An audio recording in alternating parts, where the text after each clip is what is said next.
कल्लू की अनोखी रात बात उन दिनों की है जब मैं यानी कल्लू अपने गांव के स्कूल की तरफ से एक पिकनिक के लिए पास के जंगल में गया था। हमारा गांव हरियापुर चारों तरफ से घने जंगल और पहाड़ों से घिरा था। उस दिन मौसम हल्का ठंडा था और रात को ठंड से बचने के लिए हमने अलाव जलाने का फैसला किया।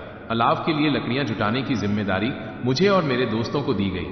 मैं अपने दोस्तों के साथ लकड़ियां इकट्ठा करने निकला, लेकिन जंगल की हरियाली और झरनों की आवाज में खोता चला गया। मेरे दोस्त कब पीछे छूट गए मुझे पता ही नहीं चला। मैं अकेला ही काफी दूर निकल गया।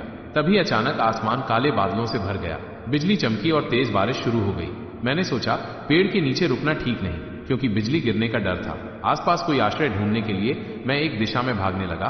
कुछ ही देर में मुझे दूर एक पुरानी हवेली दिखी। उसकी दीवारें लाल पत्थरों की थीं और खिड़कियों से रोशनी बाहर झांक रही थी।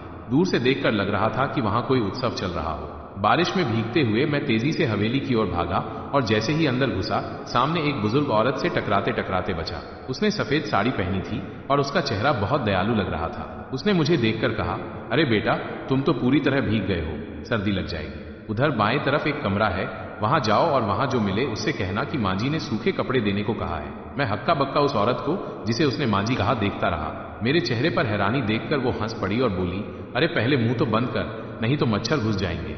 अब जाओ, जैसा मैंने कहा वैसा कर। मैंने हाँ में सिर हिलाया और उसकी बताई दिशा में चल पड़ा। अभी कुछ कदम ही चला था कि मेरे कंधे पर किसी ने हाथ रखा। मैं चौंक कर पलटा तो सामने एक लंबा चौड़ा आदमी खड़ा था। उसने पुरानी स्टाइल की शेरवानी पहनी थी और उसकी मुस्कान में कुछ रहस्य था। मेरे चेहरे की घबराहट देखकर वो हंसा और बोला, डरने की कोई बात नहीं बेटा, मैं ठाकुर वीरेंद्र सिंह हूं, ये हवेली हमारी है। उसकी बातों से मुझे थोड़ा सुकून मिला। मैंने उसे मांझी की बात बताई।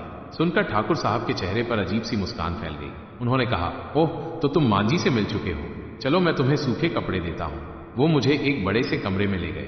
कमरे की दीवारों पर पुराने हथियार और तलवारें टंगी थी। बीच में एक मेज थी जिस पर एक पुरानी लालटेन, 2 गिलास और एक बोतल रखी थी। एक कोने में लकड़ी की अलमारी थी जिसमें से ठाकुर साहब ने एक कुर्ता पायजामा निकालकर मुझे दिया और कमरे से सटे बाथरूम की ओर इशारा किया। मैं बाथरूम में गया और कपड़े बदलने लगा। तभी मेरी नजर दीवार पर पड़ी।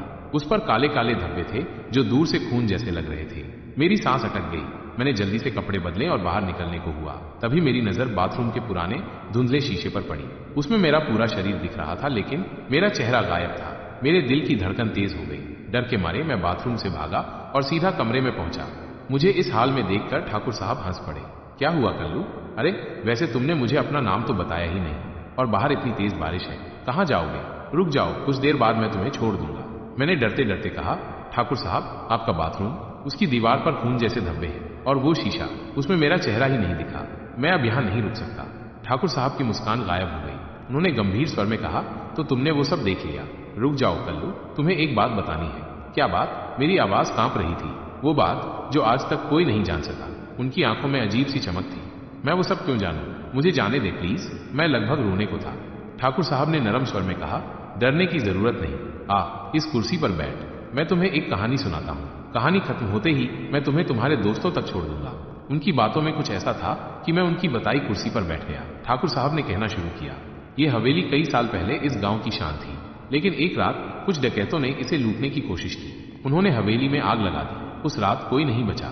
जो खून के धब्बे तुमने देखे वो उसी रात के हैं। मैंने टोका, लेकिन ये हवेली तो बिल्कुल ठीक है, ये खंडहर कैसे हो सकती है?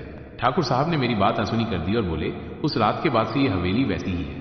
जो लोग यहाँ आते हैं उन्हें कुछ न कुछ दिखता है। मैंने हिम्मत करके पूछा, आप उस रात कैसे बच गए? ठाकुर साहब ने ठहाका लगाया, बेटा, मैं तो उस रात से 30 साल पहले मर चुका हूं। उनके शब्द मेरे कानों में बिजली की तरह गूंजे। तभी मुझे अपने चेहरे पर पानी की बूंदें महसूस हुई।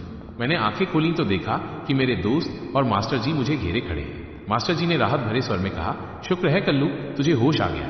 तो क्या मैं बेहोश था? मैंने हैरानी से पूछा। हाँ, मास्टर जी बोले, तू जंगल में कहीं भटक गया था। जब तू नहीं लौटा तो हम तुझे ढूंढने निकले। तभी एक पुरानी जीप में एक आदमी तुझे लेकर आया।